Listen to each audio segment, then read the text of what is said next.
So I was looking at this documentary, and basically, this documentary was talking about, the Syrian war and the fall of Gaddafi in Libya and all these places that have what you call destabilized, that's disabled right now. And when you look at it, before the United States got involved in these places, you notice these places were stable. They were up under government. They were up under government regimes that actually looked out for their people. Well, President Assad and Muammar Gaddafi was a clear example of countries thriving without the United States involvement. So what it is, the United States, in order to get all the resources, the West, period, not just the United States, but the Western powers, period, in order for them to get to the resources, they got to destabilize all them places. What happened? They destabilized Syria. Now Syria has Islamic insurgent problems. They have not only that, they have the area of northern Syria that want to break off and form their own Kurdish area. They have all these problems that they didn't have before the United States came over there and destabilized them.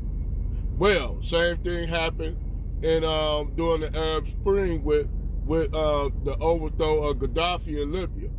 Once you had Gaddafi overthrown, what happened? You had all these terrorists just springboarding out of using Libya as a springboard to destabilize the rest of these other countries in what you call the Sahel region.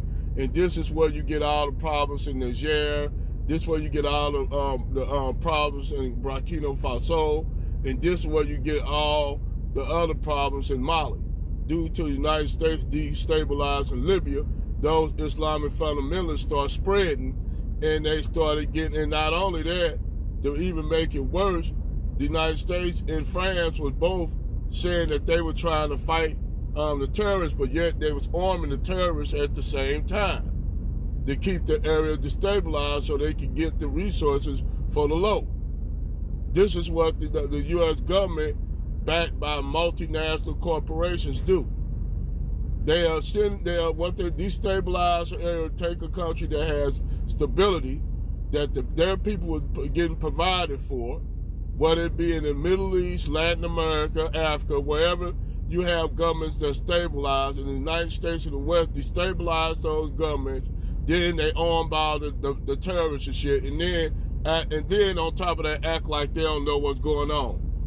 Damn, ain't that what they do in Chicago when they let all them guns and shit and bring the drugs into urban areas in the black community, keep the black community unstable, to keep them destabilized and shit, because they don't want black people to unify. They incite the violence.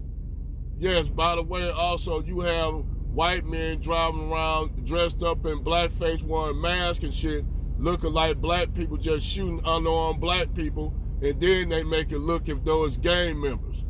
This is what your United States government do, not only globally, but in America.